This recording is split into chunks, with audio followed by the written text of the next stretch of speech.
So Scott Cochran decided that he's done at Alabama and is apparently headed to Georgia. We gotta talk about it after the bumper. Don't be cornering me. Hold up. Time. You gotta help me with that corner shit.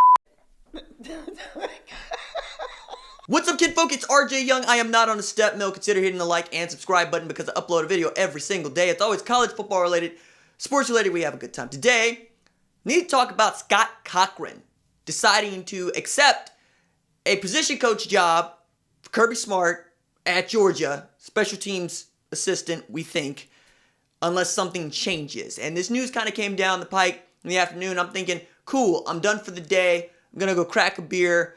I'm going to go watch probably, I don't know, the new Nazi show on, that sounds wrong, Nazi Hunter show on Amazon. Whatever. I'm going to unwind, right? And then I'm going to get started on my rundown for the radio show tomorrow and start my process. And then this news.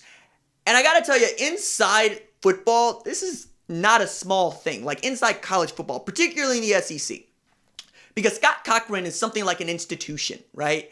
If you're ranking strength coaches in college football, you're going to have Scott Cochran, you're going to have Jerry Schmidt, and then we can have discussions about who people like best, right? There's still folks that feel like Rob Glass at Oklahoma State is one of the best to ever do it. There's still folks that feel like Yancey McKnight at Texas is one of the best to ever do it. There's still people that remember that Benny Wiley was on TV doing this stuff, and he's at Oklahoma. But Scott Cochran is an institution in large part because he chose to stay at Alabama for so long, right? And he also had the great fortune of being allowed to stay at Alabama for so long, right? The short bio on Scott Cochran is he came in with Nick Saban as a part of his original 2007 staff as the strength and conditioning coordinator, and he never friggin' left, right? For a time in there, till about 2015, you could bank on Kirby Smart and Scott Cochran being on Nick Saban's staff. Felt like everybody in the world wanted Kirby Smart to be their head coach.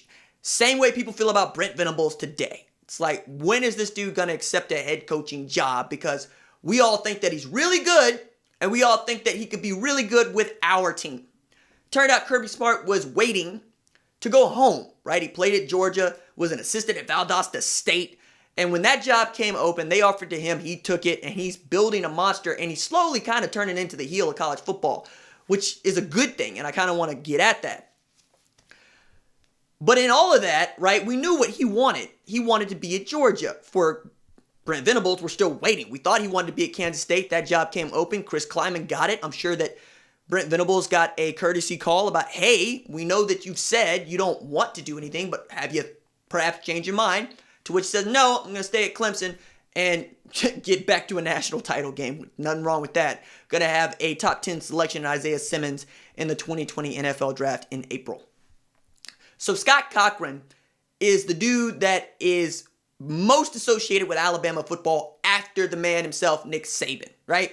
We have like so many Alabama football players who swear by Scott Cochran, who understand that when it ain't Coach Saban that's around, Scott Cochran's in charge. I don't care who your coordinators are. I don't care who your assistants are. I don't care who the AD is.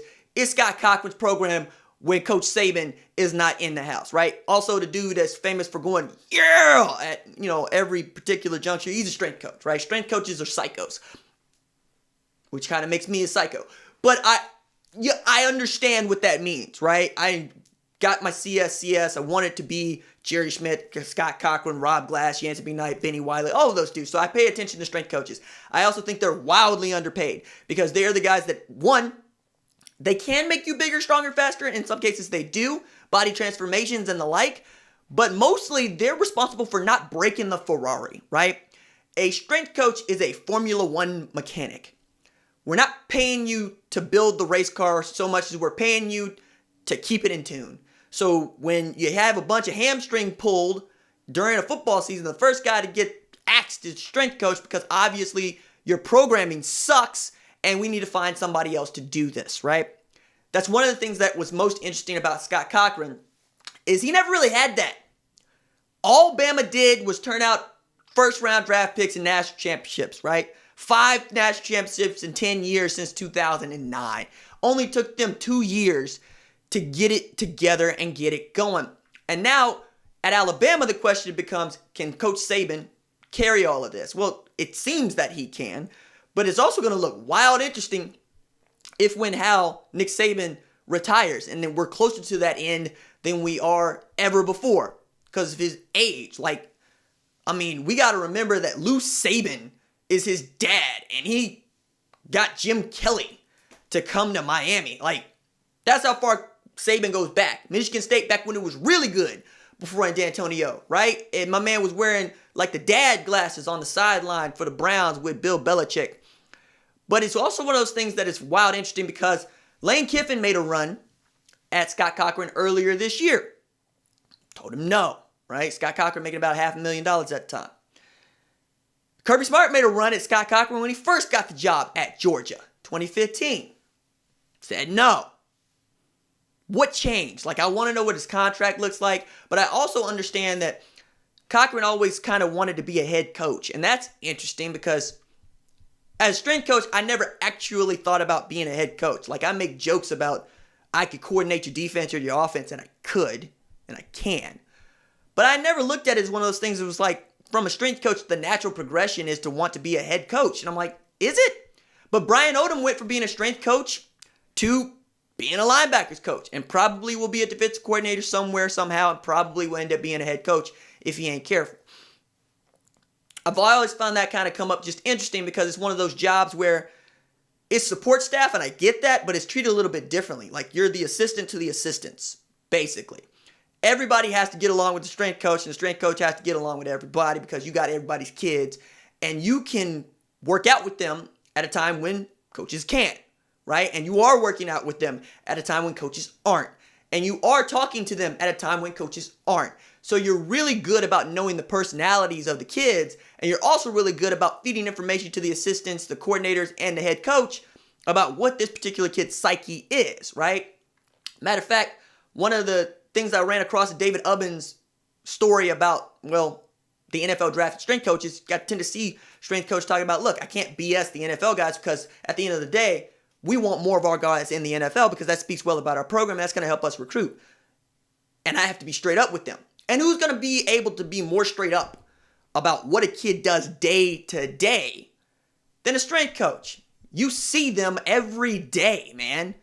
You see them for all sorts of things, right? You see them for on the field stretching and conditioning.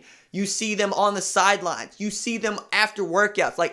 Benny Wiley knows things about Jalen Hurts that nobody else knows because he was the guy that was in the strength room with Jalen Hurts after each one of those games. He was the guy who was actually able to see what Jalen Hurts looked like under tremendous physical stress, right? You know so much. Now, all of that wisdom that was at Alabama and Scott Cochran is now headed to Georgia.